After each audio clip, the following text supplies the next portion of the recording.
First boss is the Infinite Hunger. It is found in the Writhing Invitation. It is primarily a chaos and physical fight. You do not need any elemental resistance in this fight unless you are converting physical damage to elemental damage somehow. It has a debuff in the fight if your damage is low, which reduces your armor and evasion by 400 per stack. So because of that, I recommend using a guard skill that does not rely on armor or evasion. Let's get started. For the Pantheons for this fight, I selected Tukahama for the physical damage reduction and ranking so I can't get stunned. As you can see here, we're not resistance capped. We have 49 chaos resist here and a lot of evasion. 2 life loss, a granite, diamond, enduring. Guesses in the tree, good stuff. Along with the steel skin.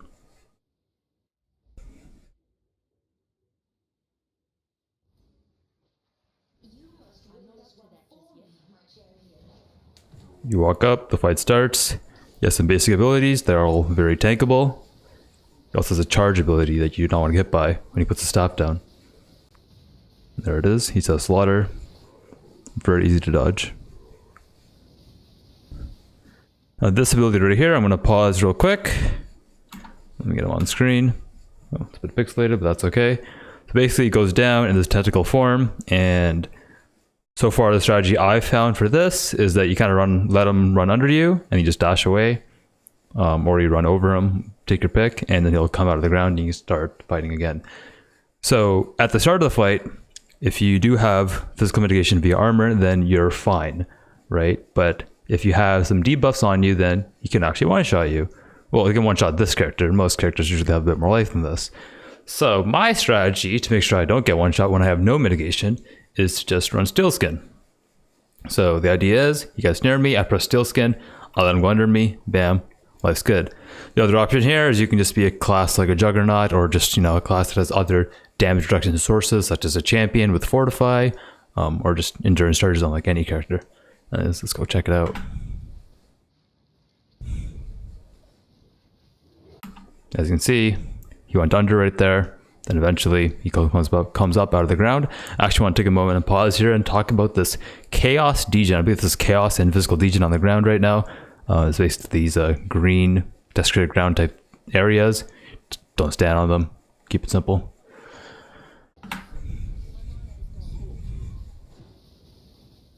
Yes, and it's usually left on the ground after the slaughter ability. So right here, the pool is coming in. I actually run into it really early because the level 79 version of the boss fight, which is what this is right now, the HP is really low and we weren't going to get this phase and I wanted to showcase it.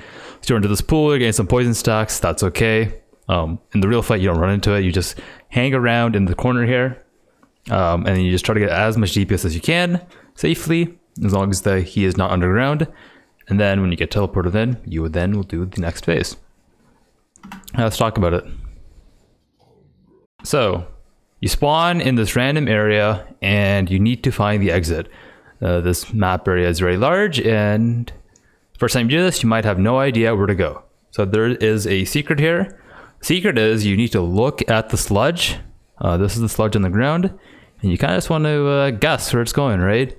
Might be hard to tell while it's paused, but the sludge is kind of going left right now. It's kind of going left. So you go, okay, I know the exit is left.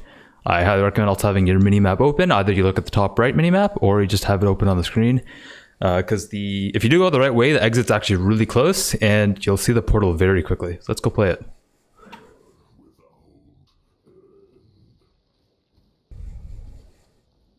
It's worth noting that for every second in here, you are getting these stacks. Each of these stacks removes your armor and evasion, 400 per stack. And I believe when you're in this sludge-like area, you're also taking a stacking fizz chaos dot. So you got to be careful of that. There are some adds in here, but they are very squishy. They're really easy to kill. But when you have no evasion or armor and no mitigation at all, they can also be pretty scary here. There's a little bit of holes in the ground here. They're just impassable terrain. As you can see, we went the correct way from the start, and the portal is really close. It's nice and close. Sometimes in this, from the entrance to the portal, you'll find little safe areas where you can stand on just to not take this stack, the skull stack right here, but you'll still get the debuff, the 400 armor and evasion debuff, no matter what, just for as long as you're in here. So the quicker you get out of this area, the less stacks you'll have and the safer you'll be if armor and evasion is something you rely on. Let's continue.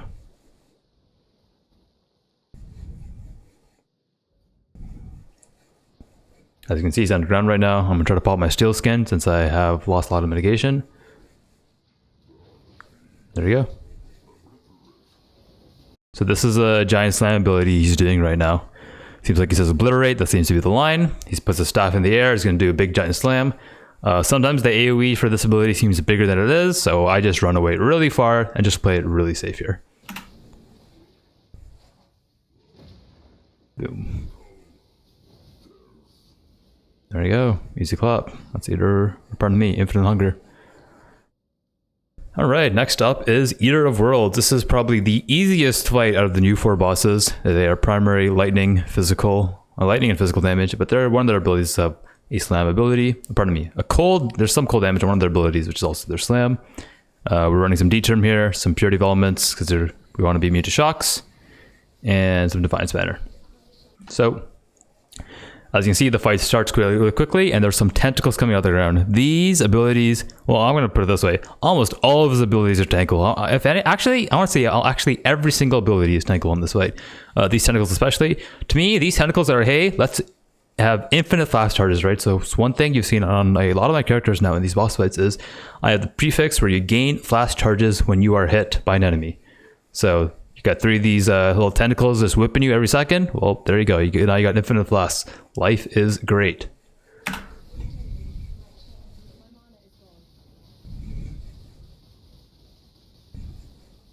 So you can see these little black spheres come on the screen. From my understanding is if you stand in them, you basically just die. It's kind of that simple. It's not instant, but like you have a couple seconds, your screen kind of gets darker and darker and darker. They can only travel on the special teal-like ground. You can see a little bit of here. They're very easy to avoid, just as long as you're just keeping some awareness throughout the fight.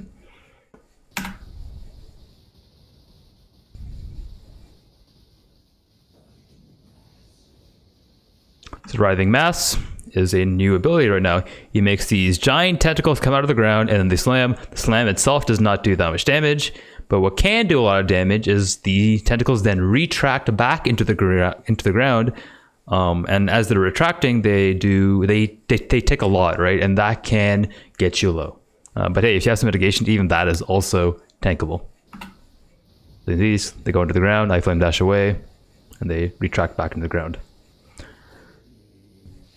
So that's a Divine Ire ability there. I thought that was a slam. I got baited myself there, but he has Divine Ire ability, and it shocks you, which is why we have purity of elements, but it honestly does not do a lot of damage. I could have just tanked it. He'll also have another ability, which he'll probably do soon, where he dashes and does a giant slam. There you go, that's Divine Ire again. Easy dodge, tanking the other abilities. Writhing Mass, tentacles out of the ground, retracting, easy.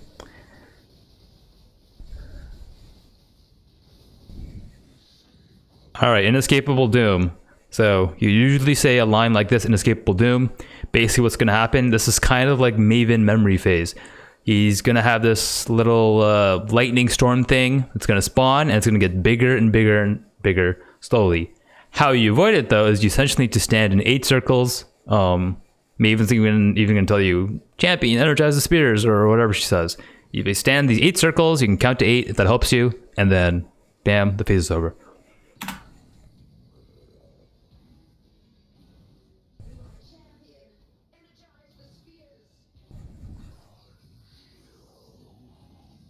There you go. There's our 8 circles. This is essentially the think of the slam one-shot type ability that you are trying to avoid. You can stand in it, like it doesn't actually explode until it reaches critical mass, I believe, but it's kind of like a storm cloud or something, and it will tick and it'll do lightning damage to you. Once you get through, stand on all 8 spears though, this phase ends and you can resume the fight as usual.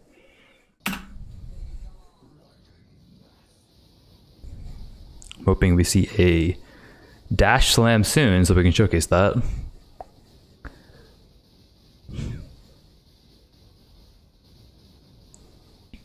There we go. Nope. Just a dash. I do want to note though, so you can actually move the boss around very easily, right? So he dashed into this corner, and this corner is not exactly the greatest, right? Because we got like 1, 2, 3, I think there's a fourth one over here, black sphere, and if I stand in them, you know, my screen will go dark and my character just falls over, I believe. So I believe you can just dash away anywhere and the boss will follow you. The boss is it's pretty good in that regard. You can control him really easily. There you go, see? There, and there's the dash slam. He does a little dash, he makes this big giant sphere. It's very telegraphed, very easy to see. You just run away, don't get hit by it. I do want to note though, I've gotten hit by this and it actually does not even one-shot me with 3.7k HP and my little amount of mitigation, which is kind of interesting. I'm not sure about this, but I believe the closer you are to the center, the more damage it does, and the farther away, less. But I'm not 100% certain about that. But I have a feeling that might be the case. But yeah, you just walk away, bam, go back for deeps. He does like to spam that ability a couple times. There we go, Inescapable Doom. So we're looking for the 8 spheres again. Hey, we're not sure. Maven's gonna ask for help too.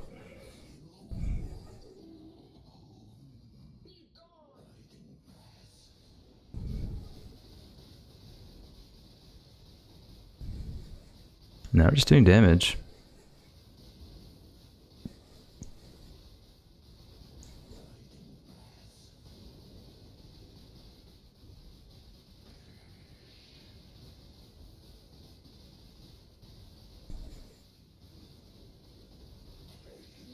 Easy.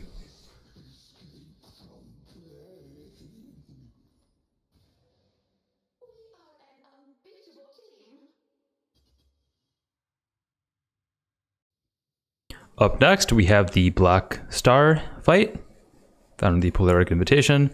It is primarily a cold and fire fight with some physical damage, running to Kahama and Branking again.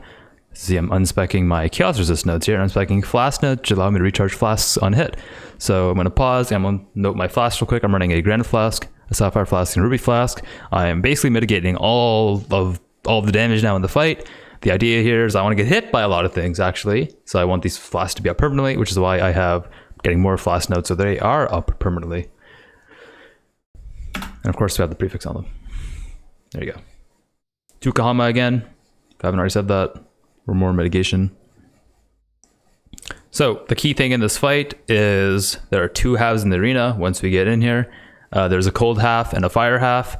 If you stand in the cold half of the arena, as you can see, we've got the cold on the left side here, then you will take increased cold damage taken. You're going to see some stacks, they'll just increase, and will also take reduced fire damage taken. Conversely, if you stand on the fire side of the arena, you will have increased fire damage taken and reduced cold damage taken. And you will just see them, they're very obvious to tell, it's like red or blue. And also the halves, it rotates around this line. So the whole idea of this fight is to strategically, if you ask me, just balance your buffs. The boss is going to use a cold ability. Well, then we want to stand in the fire arena because we want to reduce the cold damage we take. Because when we stand in the fire arena, we gain fire stacks, which increases the fire damage we take and reduces the cold damage we take. So that's what we would want to do during a cold ability and vice versa. The boss fight does have 2 summons, basically 2 clones. And the clones, they do fire and physical damage. Pardon me, fire, physical, and cold damage. So you can't really cheese the fight and just go like, okay, I'm just going to stand on just the fire side, or I'm going to stand on just the cold side. Unless you especially build your character that way, I don't recommend it because there are some other really quick abilities, such as there's some like slam dashes and some glacial cascades that are very quick. So you don't want to be standing with 10 plus stacks, right? Generally try to stay in the single digits for a stack is my recommendation here. Also, as a Deadeye, I highly recommend you keep your sniper's mark on the main boss because the clones will then have 25% less damage. You're the Deadeye's focal point, ascendancy. So Astral Avalanche, this basically means meteors, cold meteors right now. So right now I'm in the cold phase. I'm going to want to run into the fire phase right now. Pardon me, the fire half. And generally, one thing I've noticed is the abilities do somewhat alternate in terms of damage types between fire and cold. So hey, she just did a cold ability, expect a fire one. There you go. There's a fire one. So this is now basically a spear of lasers. I'm going to go forward a little bit right now so you can see what it looks like. And I can basically tank this now. This is really good because I'm in the cold phase. You know, I have all my flasks up. My flasks are full. Like, this is really safe right now. And yeah, I'm just going to stand here and just tank it, right? You can even just watch my flask just recharge a million times here. A little pixelated, unfortunately. So one thing you'll notice is I went into the fire phase after that. Pardon me, the fire half. Because usually after a fire ability, we can expect a cold ability. There we go, Astral Avalanche, back into the fire. I'm trying to get hit by the meteors actually, with all my flasks to recharge. And we're always moving, by the way, because the clones, they can do Cyclone, they can do a bunch of crazy stuff. Just gotta be careful. So, honestly, my damage is a little bit too high here. This is like a really low DPS character. I want to say like a couple 100k. I did not really get to showcase all the abilities here, but generally, the concept still remains the same. You want to move quite a bit in this fight, just generally trying to keep your stacks really low on each, keep them alternating sides. The clones, they have both fire and physical and cold damage. So if you have too many stacks, they will essentially one-shot you. Evasion is really good in this fight. Armor is really good in this fight. And so is reducing the fire and cold damage taken that we have with our Sapphire Flask here.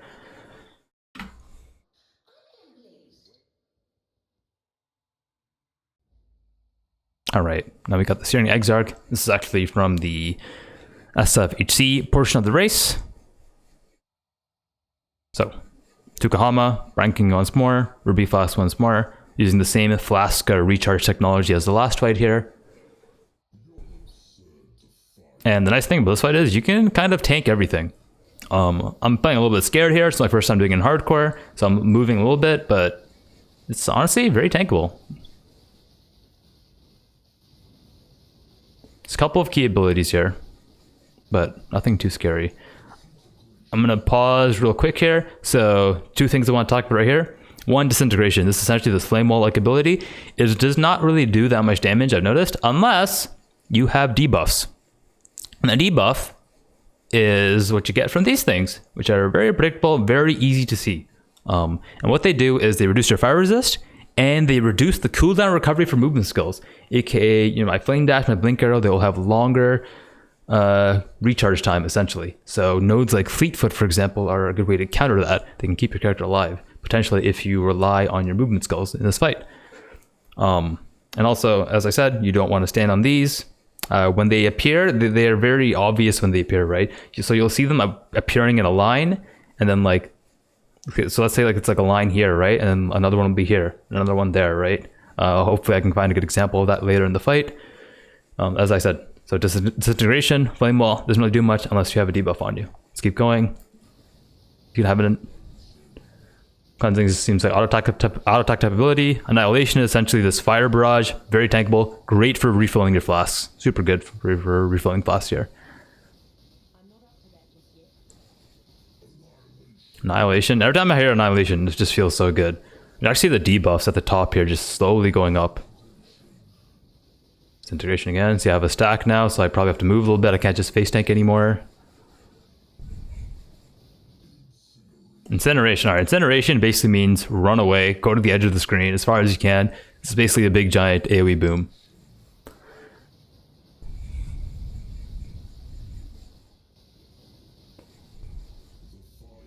Alright, Fire of 1,000 Suns. This is basically, you just gotta dodge, right? Just gotta dodge the ball. It's coming from both sides here. You can manually dodge, you can use movement skills, or you can use minions, such as from summon skellies, you know, golems, like Blink Arrow, Mirror Arrow, if you don't want to dodge yourself. You can see I got a nice Vol Summon Skellies in my bar to make it an easy clap for me. Generation, make it off screen.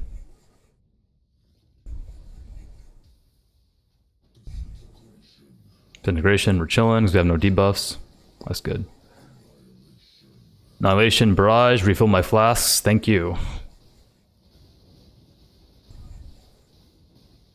The autos can hit pretty hard here. Oh, we can actually see the debuffs just kind of stacking up there, which is kind of cool to see as well.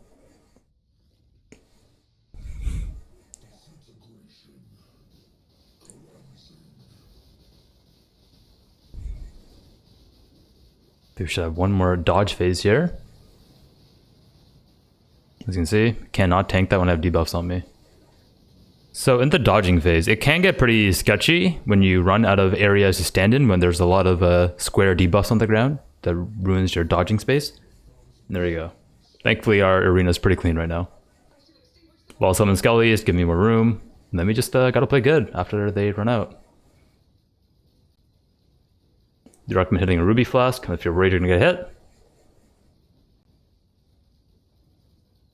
Let me play this almost perfect until I mess up this diagonal dash here. Otherwise, clean.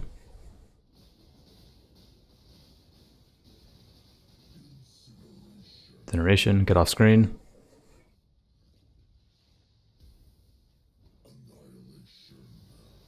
No Ruby right now, and I have a debuff on me, so I'd kite. Ruby's back up, now we're chilling. And we're about to win the fight.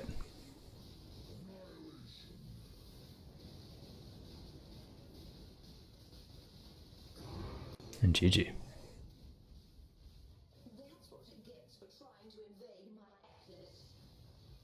Alright, hopefully this video helped with any of the bosses. If you have any questions about any of the boss fights, just let me know. The damage on this character, I want to say it's like around 700k. Like full DPS and everything is pretty low. You do not need a lot of damage. Even for the mini fights when they do get to level 83. When you want to re-fight these bosses again, you have to run like 28 maps or something. It's like pretty insane. It's a lot of maps, but the first time you do it, you only have to run like three maps for the minis, I believe, and then like 4 maps, like one of each tier from T12 to T16 for the big guys. And yeah, I think that's it. So again, if you have any questions or enjoyed the video, just let me know. Later guys, peace.